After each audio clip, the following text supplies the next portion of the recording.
सेबी ने राजेश एक्सपोर्ट्स में क्या बड़ा गोलमाल पकड़ा है।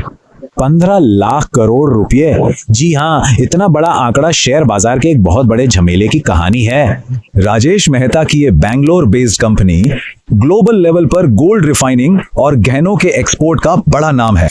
रुतबा इतना कि 2015 में इन्होंने स्विस रिफाइनरी वैलकम्बी को $400 मिलियन में खरीद लिया था। पर असली खेल देखिए, सालाना बिक्री 3 लाख करोड़ की, लेकिन मुनाफा 1000 करोड़ से भी कम। तो भाई सवाल उठता है, इतनी बम्पर सेल के बावजूद कोई कंपनी इतना कम मुनाफा कैसे कमा सकती है? जवाब एक अकाउंटिंग लूप होल में है।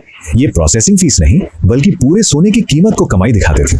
मतलब सफाई की असली कमाई थी 10,000, पर कंपनी खाते में पूरे 1 करोड़ का कारोबार लिख देती थी। इसी कागजी भ्रम ने सालों तक असलियत छुपाए रखी और इन्हें भारत की टॉप कंपनियों में शामिल रखा।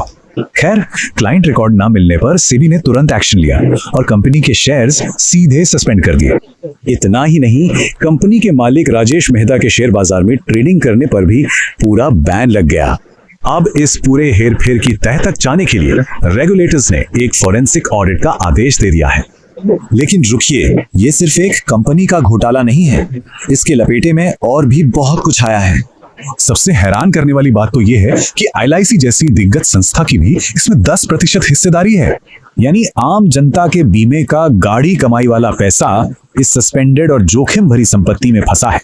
इसीलिए कहते हैं, सिर्फ रेवेन्यू मत देखिए, हमेशा असली मुनाफा, कैश फ्लो और कंपनी का एक्चुअल बिजनेस मॉडल जांचना चाहिए। अब सबसे बड़ा सवाल, अगर LIC जैसी संस्था गुमराह हो सकती है, तो बाकी बड़े निवेश कितने सुरक्षित हैं?